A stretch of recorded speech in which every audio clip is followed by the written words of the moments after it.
Cameroon, Bandung, Africa, Bandung, to the world, Bandung.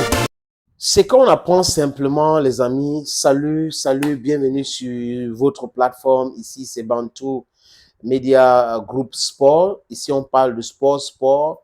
Et vous savez, ces derniers temps au Cameroun, c'est du football, football, football. Oui, c'est ça l'actualité. Il y a des gens qui combattent Samuel Eto'o, qui combattent la Fédération camerounaise de football, qui ne veulent pas que la Fédération travaille avec ou travaille dans la quiétude. Ils perturbent le travail et tout le monde sait que ces gens-là sont animés par de l'argent, par la nourriture. C'est parce que certains ont faim, parce que certains veulent de l'argent, l'argent des footballeurs qui sont en train de combattre aujourd'hui le président de la Fédération. Mais il y a quelque chose qu'ils ont fait savoir au président Paul Barthélémy Biyabi Vondon de façon claire. J'espère qu'il est en train de regarder. Il comprend. Son entourage est en train de comprendre ce message. Le message est quoi, les amis? Que les stades construits par Paul Biya sont des stades Shintok. Et les stades construits par Amadou Ahidjo sont des stades vrais. Ça a été construit et ça a respecté les normes. Depuis les années 70 jusqu'à aujourd'hui. Donc les stades qui ont avalé des centaines de milliards sont incapables d'abriter les matchs sur la pluie. Il faut le soleil. Quand on joue 3 matchs sur une stade, c'est fini le stade là. C'est le cas des Japon. La FECAFO demande à utiliser ce stade, payer même. Et c'est les prix, vraiment, c'est exorbitant. Les stades qu'on loue à 22 millions, on propose à 28 millions à la fédération. Vous comprenez que c'est toujours pour asphyxier l'État. Et ils vont vous dire qu'ils sont des grands patriotes, on aime ces pays, il faut aimer votre pays. Non. Par contre, eux, ils sont en train de piller le pays.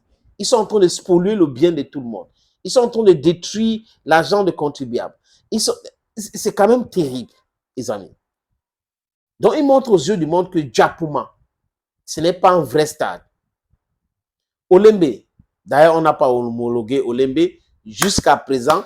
La seule fois qu'on a joué un match à Olembe, bon, ou le dernier match, disons ça comme ça, les amis, qu'on a joué à Olembe, c'était lors de la finale de la Coupe d'Afrique des Nations. Dernier match, donc depuis 2022 jusqu'à aujourd'hui, il n'y a pas eu de match, c'est seulement les mariages, les événements religieux et autres. C'est des choses comme ça qu'on organise à Olembe. Qu'est-ce qui s'est-il passé? Pourquoi l'ONIES ne peut pas donner les explications? Pourquoi le MINSEP ne nous explique pas ce qui se passe avec Olembe? Donc, vous voyez, 2 mégastructures construites par les Camerounais et les Camerounais qui ont délégué une partie de leur pouvoir à certains individus qui ont supervisé ces travaux. Et ces individus nous disent en retour que oui, nous avons très mal fait notre travail. Ces stades-là ne respectent pas les normes. Ces stades-là, vraiment, on a mal fait. Quand il pleut, quand il fait froid, ce n'est pas bien de jouer dans ce stade-là. Voilà le message que ces gens-là sont en train de passer. Les amis, faites votre travail. Je vous connais très intelligent. Les gens ont utilisé combien de milliards pour construire le complexe Olembe? Initialement, c'était Stade Paul Biya. J'ai dit initialement, c'était le Stade Paul Biya. Ils ont enlevé le nom tout simplement parce que le complexe Paul Biya n'existe pas. Tous les éléments qui entraient dans cette complexe-là n'ont pas été construits. L'hôtel 5 étoiles est nulle part.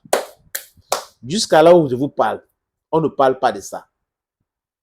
Mais c'est pour venir vous parler de l'Afrique. On doit jouer le match ici. Mabrice qui insulte et on apprécie. Oui, il fait bien, vraiment, c'est un ancien policier. Et oui, vraiment, et tout. Il faut, et tout doit savoir. On lui donne tellement de noms. Et les gens qui lui donnent les noms disent qu'ils sont en train de le conseiller. Drôle de façon de conseiller quelqu'un. Donc, on conseille quelqu'un à l'insulter ou en l'insultant. Vous insultez quelqu'un à longueur de journée et vous dites que vous êtes en train de le conseiller. Imaginez que c'est à vous qu'on était en train de faire cela. Vous devez réagir comment? Donc le message est clair, les amis. Les stades construits par Ahidjo sont solides. Le stade de la réunification solide construit par Ahidjo. Le stade de Amadou Ahidjo, dont ça porte son nom à Yaoundé, est solide. Donc Le stade Rundiaja construit par Ejo. Voilà les stades qui sont solides, des solides et chez solides, construits par Mado Ejo. C'est quand même une honte. Et je dis, je répète ici, les amis, en vous regardant dans les yeux. Vous le savez déjà. Il y a un joueur de football actuellement en Angleterre qui finance les blogueurs pour insulter à longueur de journée Samuel Eto'o-Fils. Ce joueur est en activité. Vous le connaissez très bien. Et il doit faire très attention parce que sa part arrive très bientôt. J'ai dit sa part arrive très bientôt. Qui dépense l'argent, qui paye les blogueurs, il paye les journalistes. Allez sur les plateaux, insultez-moi le gars, insultez-moi et tout. C'est pas grave. Demain, il se fera jour. Don't talk French. Thank you. Bye bye. Opportunité en or à Douala, terrain à vendre, 560 mètres carrés. Vous voulez construire un centre commercial, un hôtel, vous voulez construire votre propre maison à vous, vous voulez ouvrir une station de service, c'est à vendre les amis. Je répète encore, c'est à vendre, ce terrain. Voilà donc l'opportunité que je vous présente là. C'est 560 mètres carrés, je répète. Et le terrain est titré. Nous allons vous laisser le temps de vérifier parce que c'est très important. Donc, ce n'est pas le genre de terrain où il y a un problème. Non. C'est en plan Bonapuiso à côté de la route. La route ceinture ce terrain. D'un côté, il y a une route en pavé. De l'autre côté, c'est une autre route bitumée. C'est abordable le prix, hein, donc on peut discuter du prix. Si vous êtes intéressé, appelez-moi à travers les deux numéros que vous voyez à l'écran là, 6 80 87 37 37 ou le 6 96 17 60 34. Et les numéros, le premier numéro passe sur WhatsApp, donc vous pouvez nous envoyer un WhatsApp ou vous nous appelez simplement. Et l'autre numéro, c'est uniquement par appel simple, les amis. Donc, voilà donc cette opportunité que j'ai décidé de partager avec vous. Contactez-moi si vous êtes intéressé.